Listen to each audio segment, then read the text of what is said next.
Hiya, good afternoon all. It's Asma from Achievable Journey. I've thought to come on today to explain a few things about how the mind works. To be deadly honest, I was just sitting down and thinking to say that in this time that we're all going through in this lockdown and everything like that, what is happening, what might be different, and my brain just literally going 100 miles an hour. What if this? What if that? What if work stops? What if I have no more clients? What if? And then all of a sudden, I start feeling really, really frustrated, agitated, and just like a spiral's happening all over. And just literally, I just went into a worm, if that's how they call it, or dug a hole for myself. And I just went, whoa, Asma, what are you doing? It's really easy to fall back into those patterns. We all human, okay? The good thing is, if you have the right tools and know what to do and the right strategies and able to shift your mindset from one to another, really does help. If I say to you, I don't think what if, or really get worried or frustrated, or even anxious sometimes, I honestly will be lying. I do, because I'm a human. Doesn't mean I'm a therapist and I've got with all those 1 million list of qualification, which, to be nearly honest, it's a list. But the good thing is knowing what you're going through, knowing what to do, knowing how to do and how to help people, and recognizing it. Being emotionally intelligent is a high valuable tool for me to be aware when I'm feeling it, knowing what's happening, noticing what I'm doing, what my body posture is, what am I talking to myself internally, what I'm doing externally, what picture I'm seeing. Because, and I know it sounds really silly, people saying picture or voices. Yes, people might be aware of voice, but what I mean about pictures, we interpret the world through our senses, all five of our senses and even more. Okay, I don't know the technical names on it, but things like the movements, the balance, but also you got the visual, the taste, the smell, the feeling, the touch, the sight, the auditory, all of that. We interpret everything, whether it's fun, positive or not. We interpret everything through our senses, and then we start. So with everything's happening now, it's literally overload. And what is happening with the brain, it's like a meerkat looking ready to do things and looking for danger. If there's any danger, when what it needs to go, it's literally like, I'll say like a roller coaster, 100 miles an hour. It's going looking for danger. It's like, you know, when you've never ever seen a car before, and all of a sudden you've seen it once or twice, and you start seeing it because your brain's looking for it, it's recognizing it, it's put it to your attention. So if you're going what if, your brain's always on alert, okay, all the time, trying to protect you, and you're looking for what if, what is that? I'm not saying it's wrong. I'm not saying people doing it for attention or anything like that. It's normal. And sometimes having the what if, being a bit fearful and everything like that, it's a good thing because it keeps you alert. It keeps you to find a solution to do things. Being afraid all the time, allowing to take over you, and believe me, I know, okay, it really makes it harder, makes things harder. It makes it also causes all the illnesses and stuff. That's not the good thing. What I'm saying is that not to be no sorry. What I'm not saying is that don't be worried about COVID. Obviously, be worried. Take all the precautions. Take everything you need to take. Do everything you need to do. It's just having the right tools and technique, not to allow that fear to override you and completely shut you down, because that's when the chemical creates in the brain, and the logic brain just goes down. You're in fight and flight mode. You're in a survival instinct, and that's why sometimes when people in that mode, they do things that they're like, oh, why the hell did I just do that? What's wrong? Or people do other things and become excessive or less excessive, or always on alert, like moving like Duracell battery. Even that sometimes need recharging. So it's all of that. And to be honest, I went there because I'll be honest with you, it's been tricky 2 weeks. Loads of things. I'm not going to go into that. But then I started going through that spiral of what if? What's this happen? What am I going to do? How is this? How that? Also, again, the energy I was giving out, I was noticing people around me was down as well. or vice versa. Then I just said to myself, what on earth are you doing? I've started noticing my internal, external feelings, sounds, and everything like that, as I mentioned before.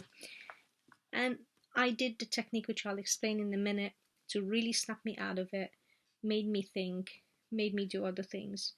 And also the good thing is as well, if you don't notice in yourself, which some of our children and adults find it really, really hard, we have to have somebody that notices it for us and tell us. And I'll be honest, I'd rather people tell me. Because sometimes I'm really damn that I cannot get myself out of it, is accepting the help, going to somebody I trust and talk to. And it's not about judgment, not at all. It's about releasing. And the reason I'm saying that, I'm going to use this analogy or metaphor. Think about a Pepsi can. Okay, I should have bought one and show you. Or a Pepsi bottle or Coke bottle. Whatever you keep shaking it, it's like about your day. You worry, what if, what this, what that, what if, what is this?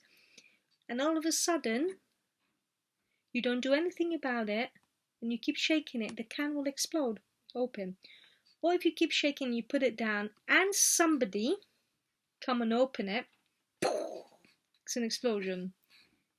Reading the metaphor for that. For me, it's like if I don't deal with my own emotions, my thought, anything like that, tiny things might allow me to explode to an extreme. Okay, and explode just that's something I'm like, oh my god, this is not necessary. Or becoming ill, or becoming really down, or even might lead to other. I'm not a doctor. Okay, I can't say this is causing this. With all the thing I've done and my knowledge and my experience and my therapeutic skill, including my hypnotherapy, I've become aware of all the emotions and what it can do. So by not allowing and able to deal with whatever it is, will lead to a different routes. Okay, and like whether it's depression or high anxiety or panic attack or so on, it's able to talk to somebody, put that Coke bottle, have a chat to somebody, because you can diffuse that Coke bottle, that can, in the right way. And I will do a video to go with this. I will get a Coke bottle or a can, and I will show you how to diffuse it. And it can be diffused in so many ways with self-care. And I know it's really hard. You think, oh yeah, whatever, self-care. What am I going to do? Self-care can be anything. Believe me, I'm aware. Okay?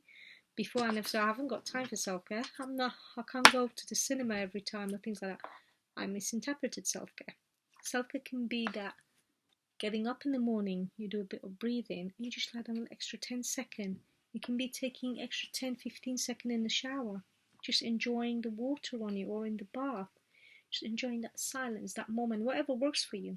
Go for a walk on the nature, or sitting down in your garden or in-house, or reading a book or coloring, talking to a friend, whether it's a Zoom or a phone call, or family or loved one, spending 2 minutes extra with your children if that's what it is, or a loved one, doing cooking, baking. It can be honestly anything that works for you. It can be literally 30 seconds. The more you do, it becomes the norm. Okay, and it really helps the anxiety down. The other analogy also I use is those pressure cooker.